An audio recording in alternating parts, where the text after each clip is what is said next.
Hello YouTube pipers, double O pipe here, or in plain language Rick. This is probably the last video I'll do before the end of the 30 days. And I think that's supposed to come about when Paladin Piper comes on tonight for the meet-all at 7 p.m. It's not even 12. So anyway, my briar, which is my Savinelli, Bing's favorite, once again with Carter Hall.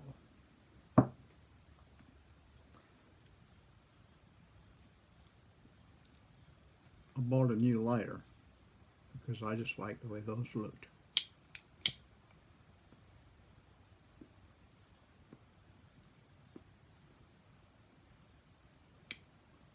And it seems like you can aim the flame so that it doesn't burn the rim. So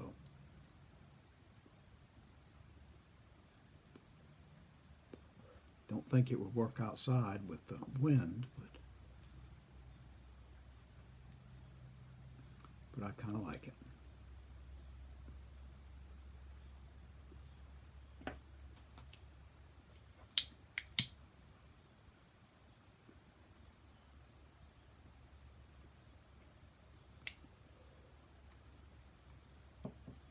Okay, the last video. Is that like the last picture show that they made? No, I think that was depressing. Don't think this will be depressing. Hope not.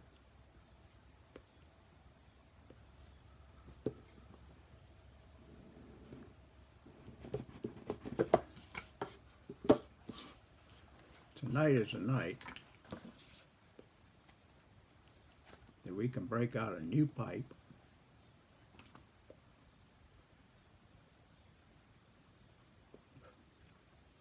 and this is the one that I'm going to break out. It's a Peterson Sherlock Holmes.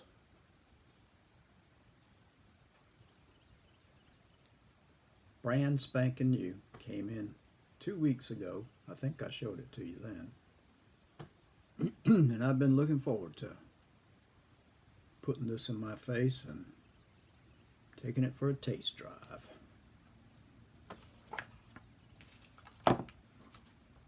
So that's starting tonight or tomorrow. And I'm looking forward to that.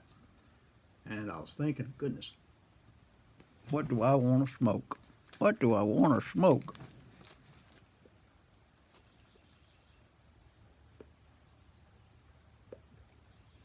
That might be what I stuff in my new pipe. Brand new pouch of velvet. New to me. Or I might try one of these new tins. I don't know. Can't tell where you can see it or not. That. Or this. I don't know the first thing about either one of them because I haven't heard anyone talk about their merits.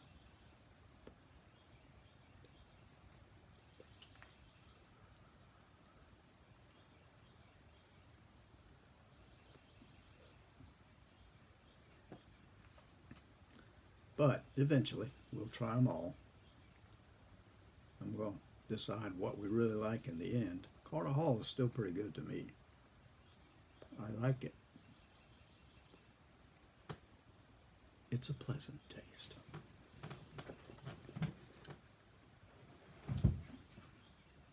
I don't know whether I'm just not sitting up tall or what, but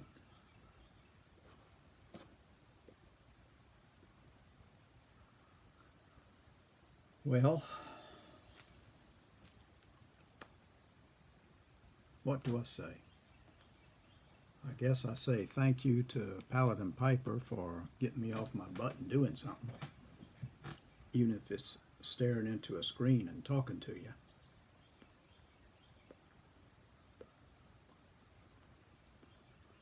Now, if I could do it on the run or on a walk, that might be better for me, but I'm used to sitting, so that's okay with me too. So thank you, Paladin Piper. I appreciate it.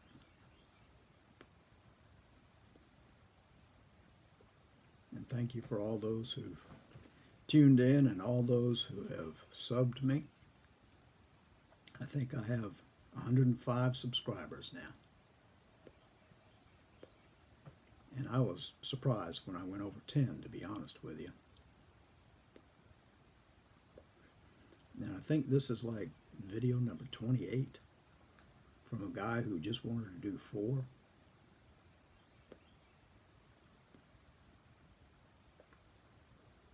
Ain't that something?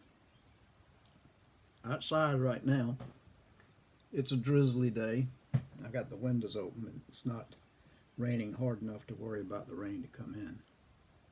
Temperature is a little higher than what I thought it was going to be, but it's not that bad. So anyway, I don't have a cross breeze because there's no breeze to cross.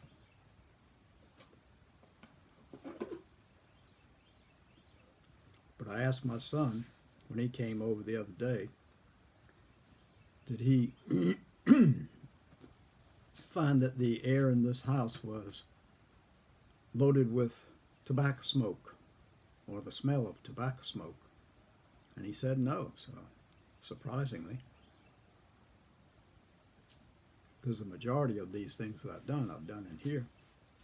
Had the window open, but still, I've done them in here.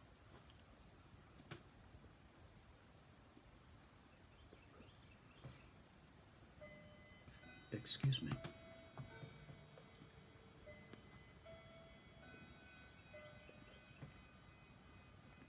I was thinking back on Sunday afternoons when I was still around 5, before I was in grammar school. We had recently moved into the house next door to my aunt. Excuse me. And uncle. And the 3 children who were my cousins, 2 girls and 1 boy.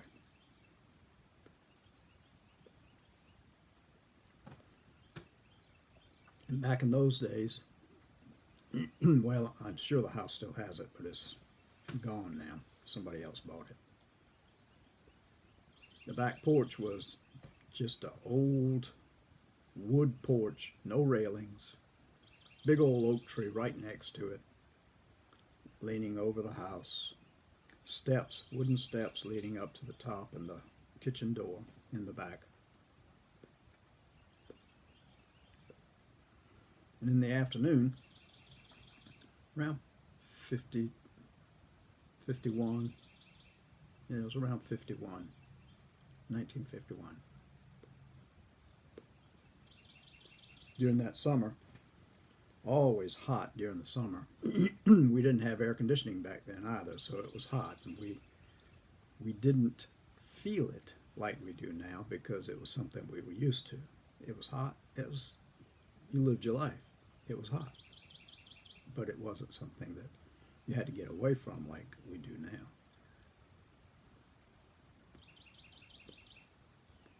And that summer, the big scare was polio.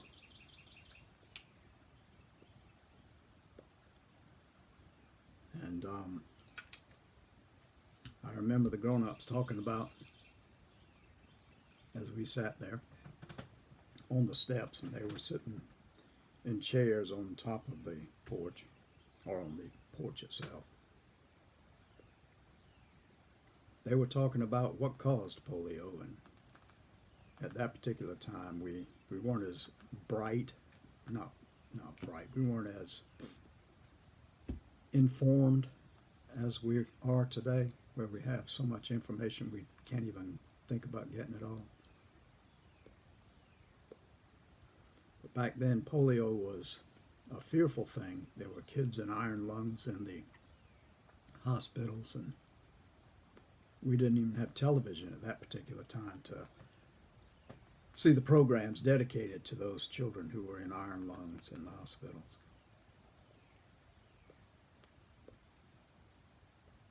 So all we could do was imagine what that was like.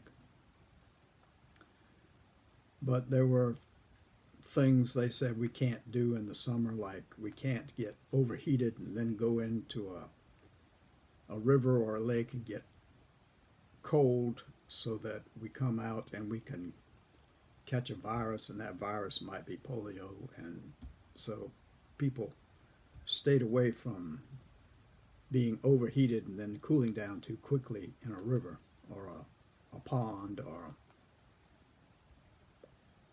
a lake. And the other scare was abandoned refrigerators.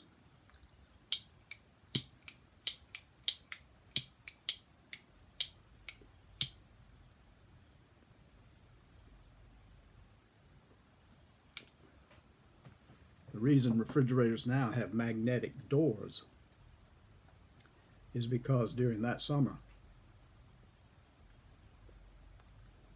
kids would crawl into abandoned refrigerators on the side of the road, close the door behind themselves, and the doors were locks. They weren't magnetic, so you just push it open. Once that door closed and the lock engaged, they were locked in.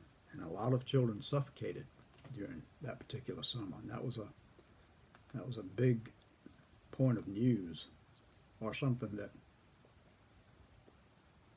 grown-ups talked about a lot. Anyway,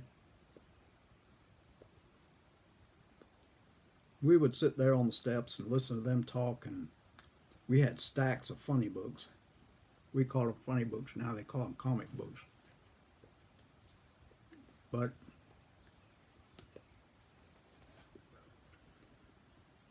the ones we read as kids were Ghost Rider, the original Ghost Rider, the Durango Kid, and Red Mask. Captain Marvel, the original Captain Marvel. Straight Arrow. He also had a radio show. And Red Rider. These were the type of funny books we would read back in those days. Plus we had Bugs Bunny and stuff like that. But I think the one I was reading that particular time, I don't know why I remember it, was Tom Mix. So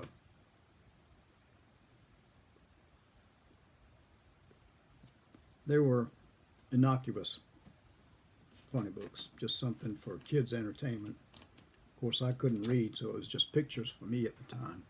But anyway,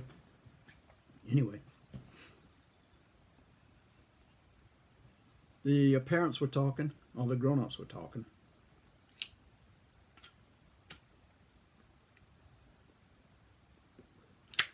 We kids were hot, so we had chips of ice that we had cracked up, a big block of ice we had picked up from the Iceman.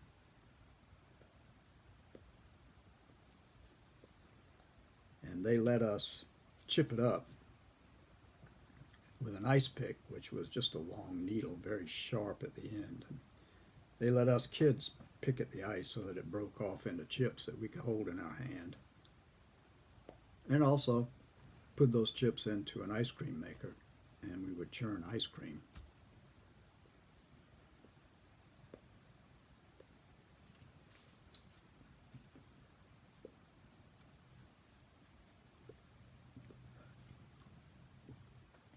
But we were reading our funny books, and the adults were talking. The girls had their own romance comic books and that kind of thing, and Fritzy Ritz and those kinds. And Clyde was there. He was about the same age as the last time I talked about him, when we were in Georgia, about 9.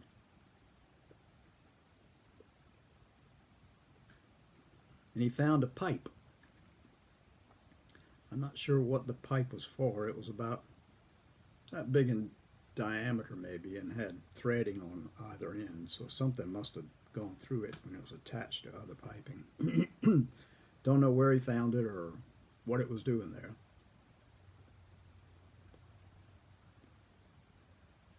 But not being content to just sit there and eat boiled peanuts and drink our orange crush and read funny books, he had to show us his talent for balancing this pipe on his finger. Thus. It was about, I guess, 5-6 foot long.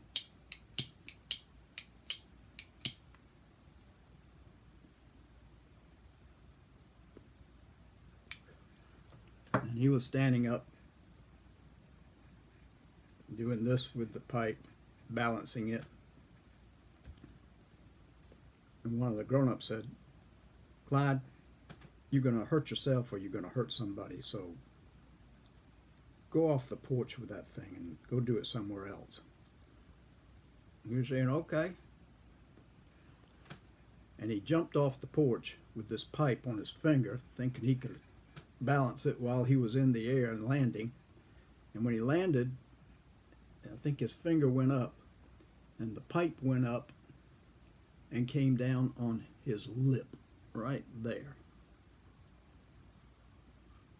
and planted half of the opening into the skin, which made a C right there. It fell down and the blood just started gushing out of it.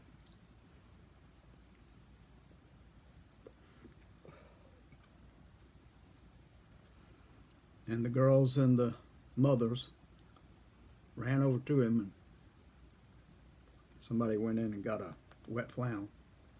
He came out and soaked up the blood and cleaned it off and got it to where it stopped bleeding.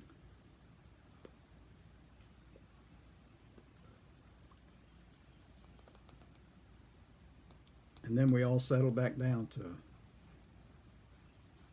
reading our funny books and drinking orange crush and sucking on ice slivers and eating ball peanuts.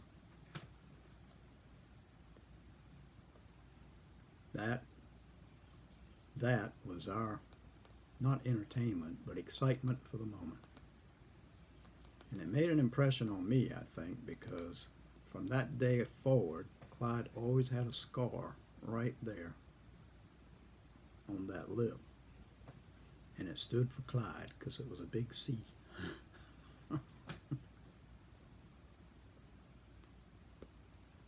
But those were days when we didn't have we had radio. We didn't have television. We had very few magazines because my folks and family didn't really subscribe to magazines. You picked them up at the not the grocery store, the drugstore, if you went to the drugstore. No such thing as a iPhone or anything like that.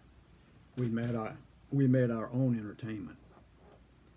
And this particular day, it was just a hot, humid Sunday afternoon where we gathered together as a family. Like I say, we lived right next door to my aunt, and we always went over there to sit on the porch on a Sunday afternoon. And we ate boiled peanuts, drank orange crush, chopped up ice, and maybe made some ice cream in the churn. Listening to the adults talk and minding our own business as kids. Just enjoying our lives. without realizing that's what we were doing. But it was a slow, contented time. There was none of the rush, mad, hurry, hurry. It was a slow, easy, well, the song Summertime tells you what it was. Slow and easy. And just a time of accepting who we were and enjoying what we had. I'm sorry those days are gone, because today's kids don't have that relation with their elders and a full family, because our family was within a 5-mile radius, or at least my mother's family was. Dad's family was across the Atlantic.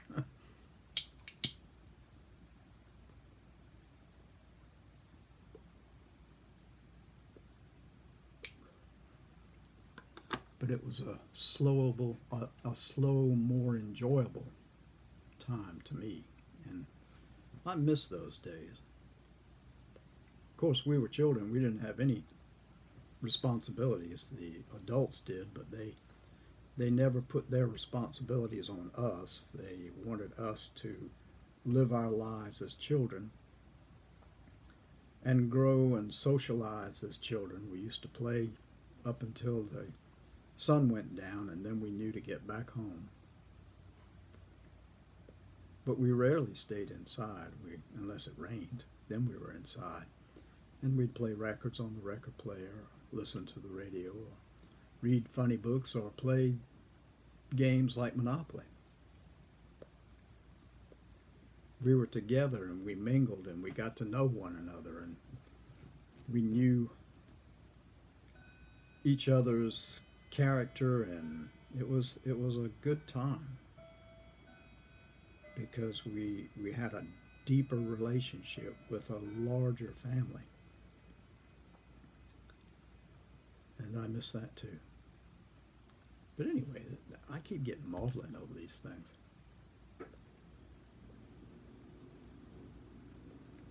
I talked about Clyde's scar after he passed away to my aunt, and she said, he had a scar? I said, you never noticed the C on his lip? She said, no, he had a scar. So I guess either it had faded away, or she just didn't notice things that easily. Well, this has been fun. I've enjoyed making these videos. I've enjoyed sticking with the Codger challenge. I've enjoyed my Carter Hall and my Briar and my Cobb. Looking forward to, like I say, taking my brand new pipe for a taste drive. I'll probably use one of those tins rather than the velvet, because the velvet I have and I like and I know. But those two tins were new, and I might check out the aroma and the taste of those.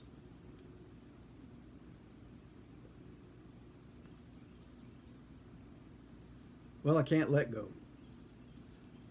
I guess I'll be back on another one, because like I said, I've enjoyed. If y'all aren't bored and you keep coming back, I'll keep putting them up with old memories, because I'm a codger and I'm full of old memories that mean a lot to me, and maybe through hearing them they'll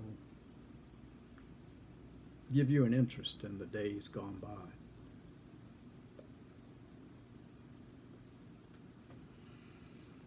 Well, I hope everybody else is doing well. I hope everybody in the Codger Challenge is at a point where they know they've enjoyed it, and they know they can put aside and smoke again something else. And thanks again to Paladin Piper. You did a good thing. You brought a lot of people out of the woodwork, and you brought a lot of people together. You should be proud of yourself. All right, folks. I'll say God bless until the next time.